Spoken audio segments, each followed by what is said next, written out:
Also, there are so many stereotypes that come from anti-sentimental feelings toward Islamic people, and some aren't even stereotypes. Like, for instance, I was flying to Washington, D.C. by myself. Or no, I was flying from D.C. to Nashville, and there was a man behind me, and I think that he was a Muslim. Well, he had a Quran in his hand, and we were in line trying to go through TSA, and so I went through and got my stuff, and I sat waiting for the rest of the group that I was with to get ready to board a plane, and they were just giving him the hardest time trying to go through security, and they were just doing unnecessary things that were just, like, they made him open up his Quran, and they had to, like, flip through it and, like, put it through the machine. Like, that's extra. I was carrying bags and stuff, and they didn't do half as much stuff to me as they did to him. And I'm just sitting here thinking, like, wow, this is the country we live in. And other people were just looking, and I saw a couple teenagers just laughing. I'm like, are you kidding me? This is actually happening. And it caught me off guard, because I've always heard about stories like that, but I've never seen anything like that firsthand. And I thought about that the whole plane ride home, and I was just like, wow.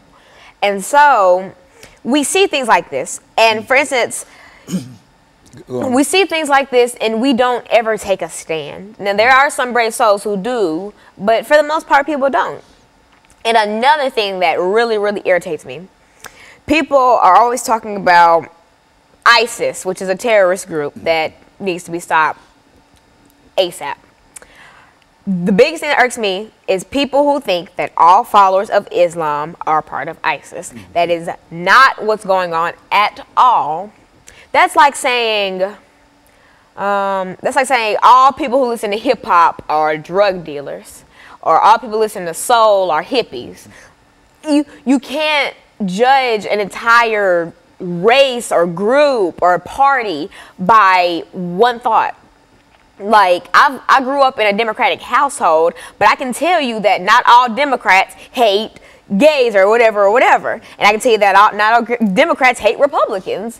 It's just, I hate stereotypes like that. And I hate when people try to classify large groups by one thing that just so happens to be popular among that group of people. Like, yes, a lot of people in the world like fried chicken. Yes, a lot of black people like fried chicken.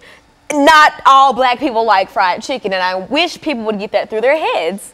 Well, Lana, when you see people thinking in terms of animosity toward these various groups, we've got about 2 minutes in this segment. When you see people thinking about the animosity toward various groups, to put it within the African-American context, and you think in terms of slavery, the Civil War, and then the 13th, 14th, and 15th Amendment, are you contending, or are you saying that all of these groups, no matter what group they might, what religion they might belong to, have